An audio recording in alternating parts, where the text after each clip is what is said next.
Hello students, तो आज मैं आप सभी को चैप्टर नंबर 4 डिटर्मिनेंट्स का एग्जाम्पल नंबर 19 करवाने जा रही हूँ। तो ये लास्ट एग्जाम्पल है इस डिटर्मिनेंट चैप्टर का, ठीक है। और इससे पिछले सभी एग्जाम्पल्स मैंने पिछली वीडियोस में करवाए हैं, तो अगर आपने वो अभी तक नहीं देखे हैं तो प्लीज़ जाकर देख लीजिएगा।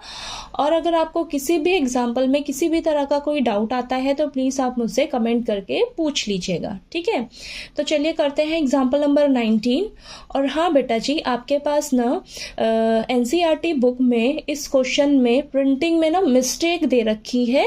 आप देखेंगे आपकी बुक में ना यहाँ पर माइनस का साइन ये नहीं दे रखा है, ठीक है। तो प्लीज़ आप ये लगा लीजिएगा, नहीं तो आप कंफ्यूज हो जाओगे। ओके, तो चलिए करते हैं इस क्वेश्चन को। हमें दिया है use the product of these two matrix to solve the system of equations. तो बेटा आपको ना इन दोनों मैट्रिसेस के प्रोडक्ट को यूज करना है इस सिस्टम ऑफ इक्वेशन को सॉल्व करने के लिए, ठीक है। तो पिछले सभी क्वेश्चंस में हमें सिंपल ये इक्वेशंस दे रखी होती थी, हम इन्हें मैट्रिसेस की फॉर्म में लिखते थे, ठीक है। और फिर वहाँ से हम x is equal to a inverse into b करके मैट्रिसेस को ये सॉल्व किया करते थे इक्वेशंस को। ओके, तो सेम उसी तरीके से हम करेंगे, बस यहाँ पर हमें एक्स्ट्रा क्या बोल दिया है कि ये जो दो मैट्रिसेस आपको दे रखी है इसके प्रोडक्ट को यूज में लाइए इन इक्वेशंस को सॉल्व करने के लिए। ओके, तो चलिए करते हैं, इजी है ये भी, ठीक है। तो कोई घबराने वाली जरूरत नहीं है। तो देखिए आपको क्या बोला है कि इनके प्रोडक्ट को यूज करो। सबसे पहले तो हम क्या करेंगे, फिर इन दोनों मैट्रिसेस का प्रोडक्ट फाइंड आउट करेंगे। ओके, तो चलिए इन दोनों मैट्रिसेस को हम यहाँ पर लिख लेते हैं और सबसे पहले इनका हम प्रोडक्ट निकालेंगे, ठीक है। क्यों? क्योंकि उसको हमने यूज करना है इन इक्वेशंस को सॉल्व करने के लिए, ठीक है। तो ये दो मैट्रिसेस आपको दे रखी है, इसको मैं मान लेती हूँ ए मैट्रिक्स और इसको मैं मान लेती हूँ बी मैट्रिक्स। तो ए और बी मैट्रिक्स का हमें प्रोडक्ट निकालना है। तो चलिए यहाँ पर निकाल लेते हैं हम।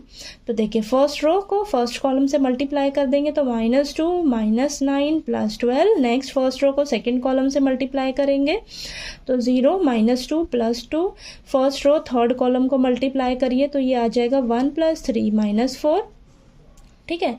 तो नेक्स्ट देखिएगा आपके पास आएगा यहाँ पर सेकेंड रो फर्स्ट कॉलम को मल्टीप्लाई करिए जरा, तो आएगा 0 + 18 - 18। सेकेंड रो सेकेंड कॉलम को मल्टीप्लाई करिए 0 + 4 - 3। Second row third column 0 - 6 + 6। Then third row first column -6 minus का 18 प्लस का 24। Third row second column 0 - 4 + 4। Third row third column को मल्टीप्लाई करिए तो 3 + 6 - 8, ठीक है। ये आ गया आपके पास। अब इसको सॉल्व करते हैं तो देखते हैं हमारे पास क्या आता है। ये आ जाएगा 1, देन 0 0 0 1 0 0 0 1। तो आप यहाँ पर देख रहे हो बेटा, जब आपने ए और बी मैट्रिक्स को मल्टीप्लाई किया तो आपको क्या मिला? आइडेंटिटी मैट्रिक्स मिली, ठीक है। क्या मिला आपको? आइडेंटिटी मैट्रिक्स मिली है, ठीक है। तो ये हमने मैट्रिसेस वाले चैप्टर में पढ़ रखा है कि जब हम किन्हीं दो मैट्रिसेस को आपस में मल्टीप्लाई करें और हमें आइडेंटिटी मैट्रिक्स मिल जाए तो वहां से हम क्या कह सकते हैं कि ये जो दोनों मैट्रिसेस हैं ये एक दूसरे का इनवर्स है, ठीक है। ये दोनों मैट्रिसेस एक दूसरे का इनवर्स है, यहां से हम ये समझ रहे हैं, ठीक है। हमने ये मैट्रिसेस वाले चैप्टर में पढ़ रखा है। तो यहां से हम लिख सकते हैं ये A is the inverse of B matrix and B is the inverse of A matrix, यानी कि ये जो दोनों मैट्रिसेस हैं ये एक दूसरे का इनवर्स हो जाएंगे, ठीक है। तो यहां से मैं ऐसे लिख सकती हूँ A inverse is equal to B, ठीक है। So A inverse is equal to B। तो यहां से मुझे ये कंक्लूजन मिल रहा है, ठीक है। क्यों? क्योंकि मैंने बोला कि ये जो दोनों मैट्रिसेस है ये एक दूसरे का इनवर्स है, तो ये हम लिख सकते हैं यहाँ पर, ठीक है। A इनवर्स आपके पास जो है B किसके इक्वल हो जाएगी? B मैट्रिक्स के, ठीक है। अब इसको हम यूज में लाएंगे, इस इक्वेशन को सॉल्व करने के लिए, ठीक है। तो यहाँ से तो मैं सबसे पहले लिख लेती हूँ कि आपका A इनवर्स क्या हो जाएगा। यहाँ से मुझे A इनवर्स क्या मिल जाएगा बेटा? A इनवर्स क्या मिल जाएगा? Is equal to B matrix है ना, तो B मैट्रिक्स आप यहाँ पर लिख लीजिए -2 0 1 9 2 -3 6 1 माइनस 2। ठीक है, तो आपका ए इनवर्स देखिए क्या निकल कर आ गया, ये आ गया। ठीक है, अब आप खुद ही दिमाग लगाइए, जब आपको पिछले क्वेश्चंस में ऐसे इक्वेशंस दे रखी होती थी तो वहाँ पर हम ए इनवर्स फाइंड आउट किया करते थे ना, एडजॉइंट निकालना, डिटर्मिनेंट निकालना, को फैक्टर्स निकाल के फिर आपके पास कहीं जाकर ए इनवर्स निकल कर आता था। ठीक है, तो यहाँ पर देखिए हमें सिंपल बोला था इसके प्रोडक्ट को यूज में लाइए, तो जब इसका प्रोडक्ट किया तो हमें यहाँ से ये पता लग रहा है और यहाँ से ये पता लगा है, तो यहाँ से डायरेक्ट आपको ए इनवर्स मालूम पड़ गया कि हमारा ए इनवर्स क्या है। तो अब आपको इसको सॉल्व करने में बहुत ही इजी रहेगा। ठीक है, तो देखिए सबसे पहले आप क्या करिए, इस इक्वेशन को मैट्रिसेस की फॉर्म में लिख लीजिए। ठीक है, तो मैट्रिसेस की फॉर्म में लिखते हैं, जो हम पहले करते हुए आ रहे हैं इसी तरीके से करते हैं ना, मैट्रिसेस की फॉर्म में लिखेंगे 1 माइनस 1 2 और ये 0 2 माइनस 3 3 माइनस 2 4। ठीक है, इनटू क्या करते हैं हम यहाँ पर, क्या करते हैं ये लिखेंगे हम एक्स मैट्रिक्स। ठीक है, तो सबसे पहले तो आप ये ऐसे इस तरीके से लिख लीजिए, ये देखिए ऐसे किया करते थे ना, ये इसको मान लीजिए आप ए मैट्रिक्स, यही होता था ना हमारा, ए मैट्रिक्स मानते थे।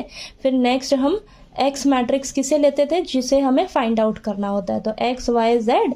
और बी मैट्रिक्स तो हमने यहाँ पर इसको मान रखा है, तो हम मान लेते हैं इसको सी मैट्रिक्स नेक्स्ट, जिसमें हम क्या लिखते थे, कांस्टेंट टर्म सारे लिखते थे। ठीक है, यहाँ पर देखिए ये मैंने ए ही मैट्रिक्स नाम क्यों दिया, आप ध्यान से देखिएगा ज़रा, ये आपको जो हमने ए मैट्रिक्स ये है हमारे पास, ये जो दे रखा है इसमें ये सेम है बेटा, सेम है। तो ये जो हमने यहाँ से लिखे हैं ए मैट्रिक्स के में, ये जो सारे कोफिशिएंट्स लिखे हैं ये सेम आ रहे हैं। ठीक है, तो ये आपकी ए मैट्रिक्स ही है। एक्स मैट्रिक्स में हम जो हमें फाइंड आउट करना होता है वो हो गया, और यहाँ पर मैंने सी मैट्रिक्स नाम दे दिया है, इसमें सारे कांस्टेंट टर्म आ गए आपके पास। ठीक है, अब हमें क्या करना होता था, एक्स मैट्रिक्स हमें फाइंड आउट करना है, हमें एक्स वाई जेड की वैल्यू निकालनी है। तो हम क्या करते हैं, यहाँ पर एक्स मैट्रिक्स निकालते हैं, तो ये किसके इक्वल आ जाएगा, ए इनवर्स इनटू सी। ठीक है, इस तरीके से आ जाएगा। अब ए इनवर्स तो आपको पता ही है, ए इनवर्स अभी अभी हमने यहाँ पर पता लगाया ना। ठीक है, ठीक, तो ये क्या है आपके पास, -2 0 1 9 2 -3 6 1 -2, और सी मैट्रिक्स क्या है आपके पास 1 1 2। अब इसको सॉल्व कर लेते हैं, सॉल्व कर लेंगे तो हमें एक्स मैट्रिक्स मिल जाएगी। ठीक है, तो ये -2 + 0 + 2। Okay, next 9 + 2 -6, next 6 + 1 -4। तो ये आ जाएगा बेटा आपके पास 0, और ये आ जाएगा हमारे पास 5, नेक्स्ट 3। ठीक है, तो ये देखिए एक्स मैट्रिक्स निकल कर आ गई, यानी कि एक्स की वैल्यू, वाई की वैल्यू और ये जेड की वैल्यू। तो यहाँ पर हम लिख लेते हैं, एक्स की वैल्यू 0 आ गई, वाई की वैल्यू 5 आ गई, और जेड की वैल्यू आपके पास 3 आ गई। ठीक है, तो ये देखिए आपका ये सिस्टम ऑफ इक्वेशन जो है वो सॉल्व हो गई।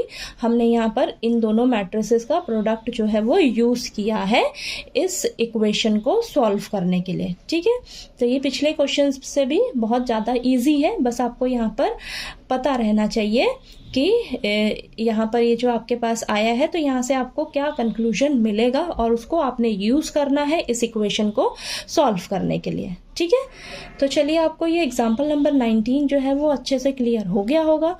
कहीं कोई डाउट आए आपको इस एग्जाम्पल में तो प्लीज़ आप पूछ लीजिएगा।